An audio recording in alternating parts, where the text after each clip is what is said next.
In 1889, her husband died and left her a bankrupt company. The bank told her to sell. The family told her to sell. She simply replied, "Watch me build an empire." March 1889, Grand Rapids, Michigan. Anna Bissells watched her husband die of pneumonia in their bedroom. He was 45. She was 42. 5 children, a collapsing carpet sweeper factory, and a choice that virtually no woman of the time was allowed to make. Everyone, family, friends, partners, bankers, repeated the same sentence. Sell it, collect what you can, return to the life of a widow, as is expected of a decent woman. It was 1889. Women couldn't vote in most states. They couldn't serve on juries. In many places, they could barely control their own money. And running a business, that was considered almost fiction. Boardrooms were closed to them. Banks were openly hostile. Society was unforgiving. Anna Bissells didn't care. She entered the meeting room, sat at the head of the table, and took charge. Not as a temporary guardian, not as a decorative symbol until a man arrived. She was there to run that company and to make it legendary. But, in truth, she had already saved the business before. Before the tragedy, before the leadership, there was vision. Let's go back to 1883. Anna Sutherland was born in 1846 in Nova Scotia. Intelligent, ambitious, she became a teacher at 16, when the destiny of almost all girls was simply to get married. At 19, she married Melville Bissells and moved to Grand Rapids. Together, they opened a crockery shop. Business was going well, until a problem arose. Sawdust. The wooden shipping crates made a mess of everything, getting stuck in the carpets, and the brooms only spread it even more. Then Melville invented something revolutionary. The mechanical carpet sweeper, with rotating brushes that actually picked up the dirt. Brilliant. But Melville was an inventor, not a salesman. Anna could sell fire to the sun. She traveled with prototypes from city to city, door to door. She went into stores, demonstrated the sweeper, and convinced even the most hardened skeptics.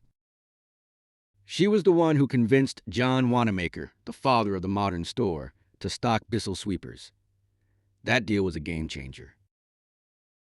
Disaster, fire, rebirth. In 1884, a fire destroyed the factory. The insurance covered almost nothing. Anna went to every bank in Grand Rapids. She used her reputation, her intelligence, her connections. She secured the loans. She rebuilt everything. In 3 weeks, they were back in the market. Melville received the credit, but everyone knew the unspoken truth. It was Anna who saved the company. After her husband's death, she didn't save the business. She transformed it. Anna understood something that almost no business leader of the time understood. A great product only becomes timeless with a great brand. She protected patents. She created a visual identity. She expanded internationally, Europe, Latin America, Asia, and it won the greatest approval of all. Queen Victoria demanded that Buckingham Palace be beveled weekly. In 1899, just 10 years after taking over, Bissells was the world's largest manufacturer of carpet sweepers. But her legacy goes beyond profit. In a brutal time for workers, she created humanity. While American factories demanded 12-hour days and dangerous conditions, Anna did something that seemed unthinkable. He created one of the first pension plans in the U.S., offered compensation for injured workers, and implemented paid vacations. He knew each employee by name, attended weddings, funerals, and dealt with family difficulties. During the Great Depression of 1893, when thousands were laid off across the country, Anna refused to fire even a single worker. She reduced hours, reorganized roles, and protected families. Her employees not only respected her, they loved her. In over 140 years of history, Bissells never had a strike. This is the silent yet unbreakable legacy of Anna Bissells. And she still found time to transform the community. She founded Bissells House, which offered education, recreation, and support to immigrant women and children. She served on hospital and children's home boards. She became the first female trustee in the Methodist Episcopal Church. And for years, she was the only woman in the National Association of Hardware Men. One of her sons wrote, "Her greatest joy was finding homes for homeless children. She helped at least 400. 400 lives transformed.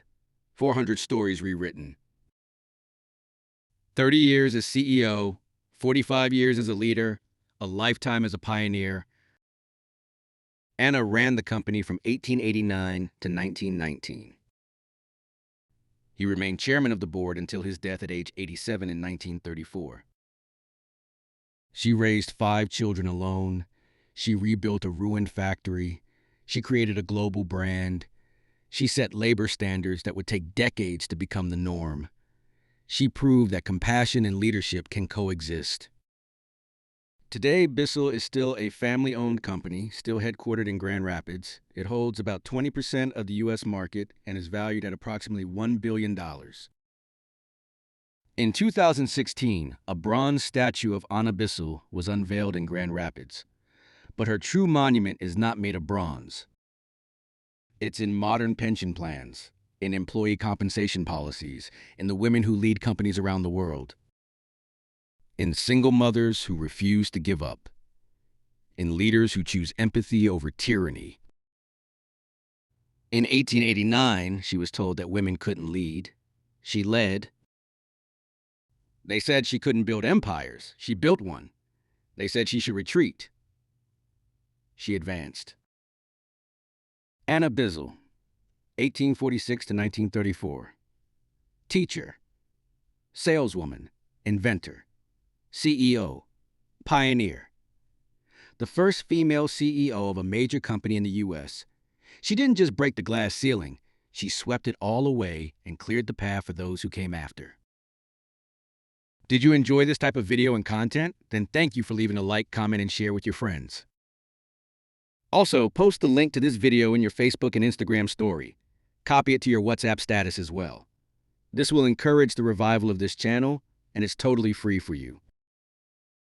Please also consider subscribing to this channel. Thank you very much for your participation. May God bless your life in Jesus Christ.